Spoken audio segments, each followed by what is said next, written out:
nih. Orang ngorok kudu tahu bahwa mereka punya persamaan dengan orang ngerokok. Sama-sama ngerugiin warga sekitar tapi pelakunya anteng. Isep embus kan sama kan. Pokoknya mereka tuh deep sleep bangun seger siap menghadapi dunia. Pelakunya tuh. Korbannya lu tanya gimana tidurnya? Biar ada gambaran lu bayangin lu tidur di Hammer Sonic pules enggak?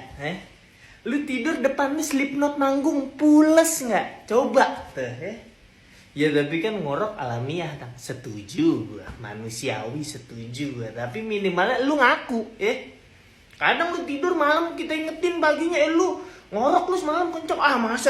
Masa lu jawab pan antum pules sleeping beauty. Ini kita nih saksinya kita olah PKP. Jadi lu tidur tuh ngoroknya 2 macam. Satu yang konstan tiap 5-10 detik. Tas enggak putus sampai subuh, konsisten. Kalau bisa konsistennya dioper ke hal positif biar lebih bagus hidupnya. Yang kedua ngorok yang memberi harapan. Jadi dia ngorok tiba-tiba berhenti. Ini secerca harapan kita nih. Ternyata dia udah selesai nih ngoroknya nih.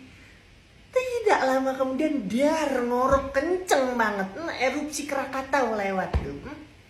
Ternyata dia cuma butuh rehat. Kayak Kunto Aji dia tuh. Tolong dipahami kalau bisa tidurnya jangan duluan kalau bisa. Atau gimana diaturnya. Soalnya aku sering nemunya lu tidur duluan bangun belakangan. Kan di tengah-tengah speaker JBL nih. Darder gimana nih tolong. Ini ada kesengajaan apa gimana nih. Tolong kita saling ngerti lah ya. Jangan sampai kita melakukan tindak anarki nih. Lu bangun udah diinfus kopi biar gak ngantuk lagi.